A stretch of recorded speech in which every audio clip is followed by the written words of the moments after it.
Yeah, I'd What's get up, one of them in everybody? a second if I could. Oh, what year is this Cadillac? 56. 56. Okay. It's actually Elvis's car. No, I'm just kidding. Looks like Elvis's second cousin. Elvis's second cousin. Yep. That lived in Kentucky. Yes. Elvis or Melvis? Melvis. All right, so this thing's getting the LS motor. So pull the front end off. Got the bumper. Come over and look at this bumper. It's a contraption. Full-blown contraption. But there's 3 bolts to hold that on. That was pretty simple. But of course I had to disconnect all the wires here that ran across the core support, went to your headlights, your voltage regulator here, blinkers and all that good stuff. So I got it all laid up out here out of the way. What I'm working on now is, look down here where my socket is. Gotta take all these little inner fender well bolts that loose, and then come around here. Now I gotta take these right here out. See now? Then there's 2 more back here, and another one at the top right here. Then you got these 2. And it should come off, hopefully.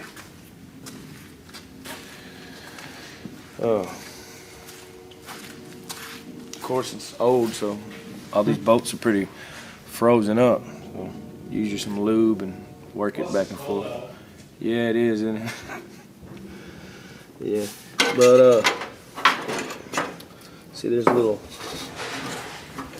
vacuum canister right here. I gotta unbolt it, or I might just leave it on there, just take his hose off, disconnect that, pull this fender out. We got to figure out how to disconnect this. Let's figure it out. That's my first time ever taking a Cadillac apart.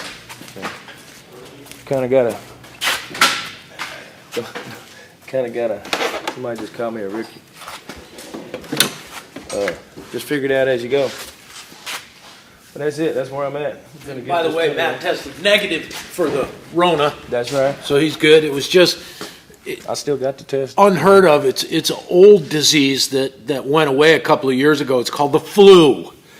That's what he Or had. something. I don't know what it was, but they dang sure didn't want to diagnose me with nothing other No, than the COVID. Corona. That's Yeah, they wanted you to have Corona. that's it.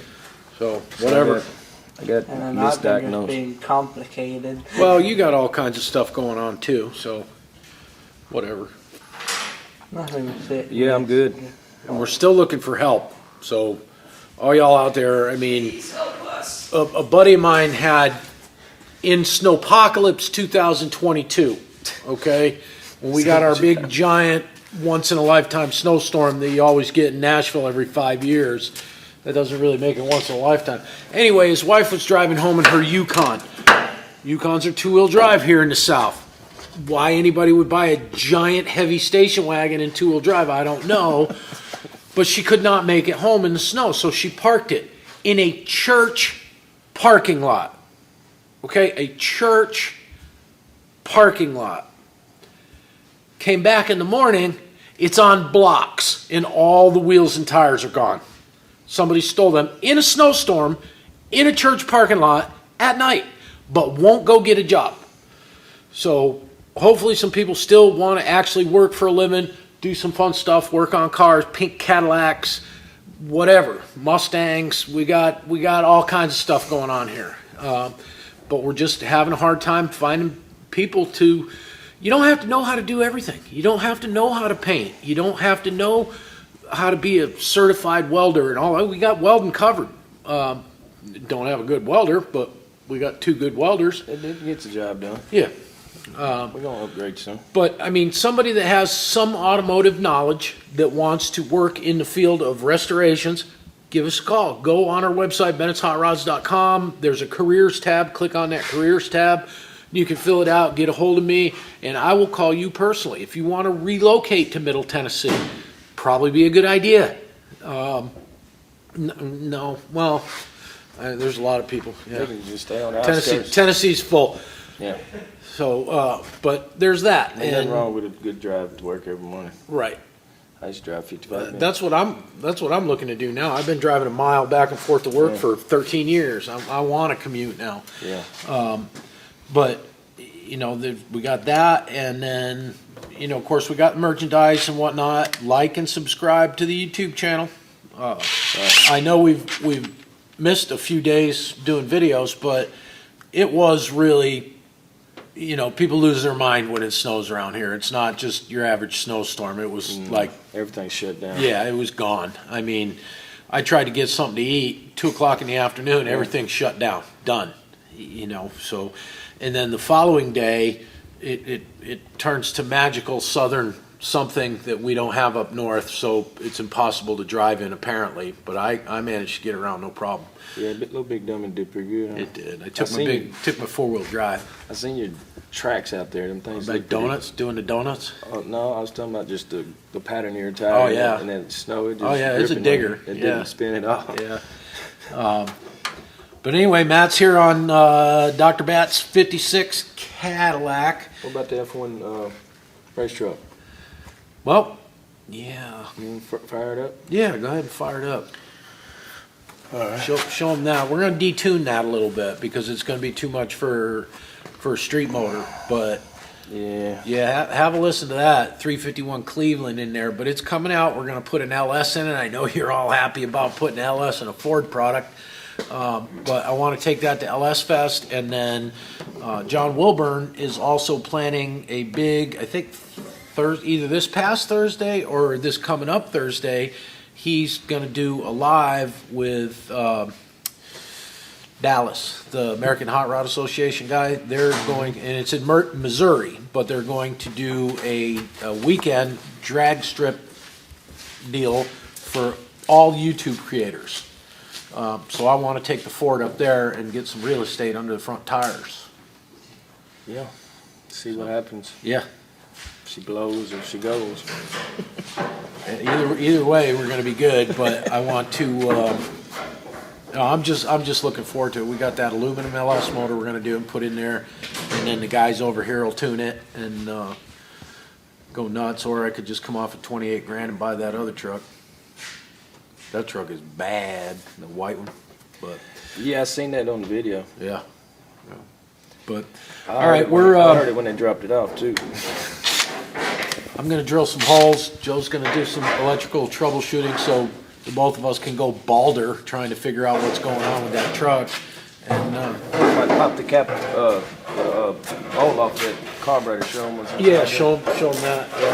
And explain the fact that we left a truck that runs on C13 race fuel outside, and the fuel cell was not completely closed, so it got a bunch of water in there. Well, in the course of cranking the truck over, we got water in the carburetor and water in the fuel pump and everything. So we put a new carburetor on it, runs great, but the fuel pump is a little bit weak because I think the water, it took a beating from the water. So yeah, we'll see what happens. But we're just getting that truck going again, running, so we can show it to Richard Sutliff, who's got a 65 Mustang we're going to do a chassis on, but we're putting that Cleveland motor in it. So, because I don't want to blow that motor up. They're just too valuable. So yeah, you don't see too many of them. You don't. So I'd rather sell it to somebody who's going to put it in an enjoyable vehicle, and we can just put an LS in that truck and blow it up and go get another one. Yeah. So, yep, I know.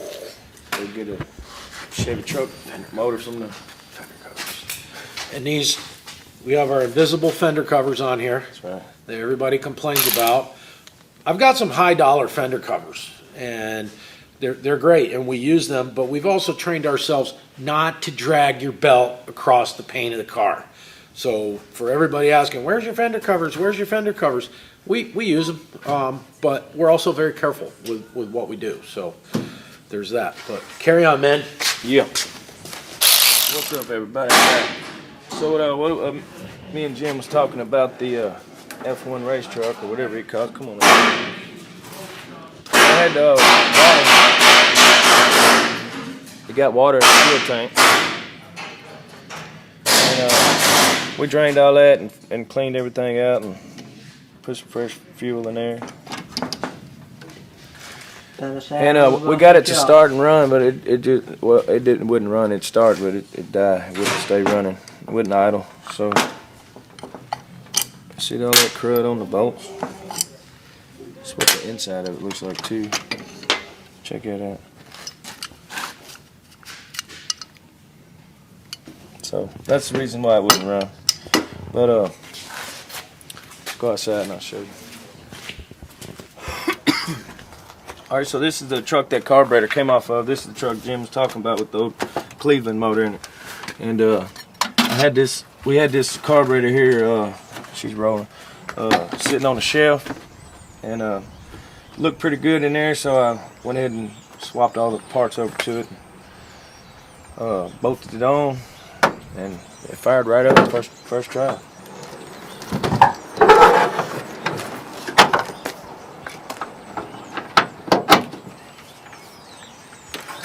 It ain't gonna stay up on the hood part.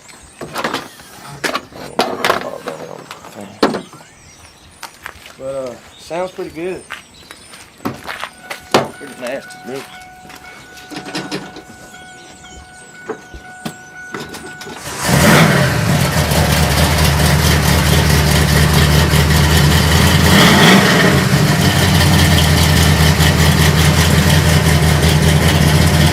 Imagine that motor in that little Mustang. I don't think them little skinny tires is going to do any justice for it.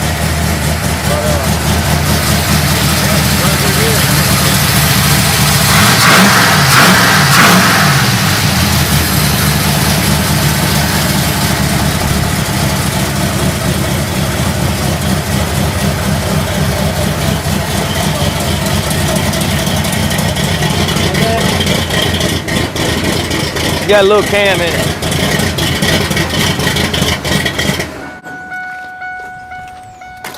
Yeah, I got here this morning and done that first thing this morning. And got it on. So we're gonna pull this one out, put an LS motor in, as he was saying.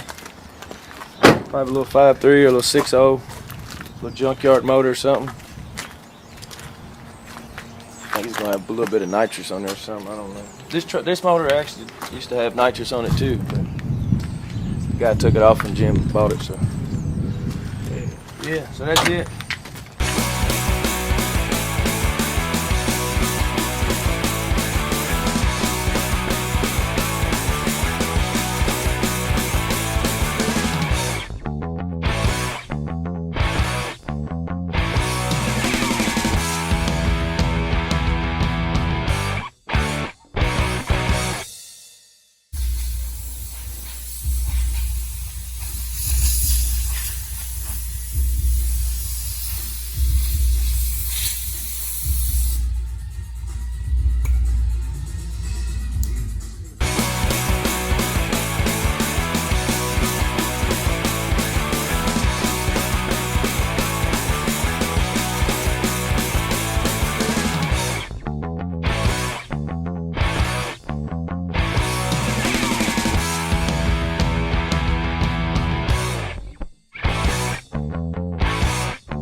What's up, everybody?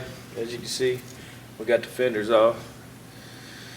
Up next here, I'm gonna peel this wiring harness back like a banana. Peel it back, get it out of the way. We're gonna pull this motor and tranny out. I went ahead and disconnected the starter over here, starter wires. I'll go ahead and pop that starter off.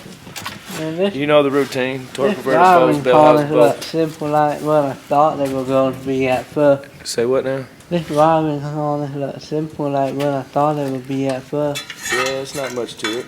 Not much to it. Those are your headlight. What? Those are your that goes to your horn relay. There's your voltage regulator, and your headlights plug into this pigtail here, and they're still in the fender. You can see the wires now. Yeah, pretty simple. These are your starter wires. These go to your alternator. And they all go back here to the, you know what I'm talking about. Firewall. There you go, firewall. Wasn't that Brain fart there. getting it out? yeah, we'll go ahead and disconnect everything that's gonna stay with the car. And probably pull the transmission out with the motor. I ain't gonna disconnect it from the motor, so all we gotta do is motor mounts, transmission mounts, disconnect all these hoses, and of course, like I was saying, the wires. Any kind of vacuum line, we'll have to disconnect that. But everything's gonna go. Every bit of this. This is a 6-liter big block Cadillac motor. This wire right here goes to a blower motor, which is bolted inside the fender.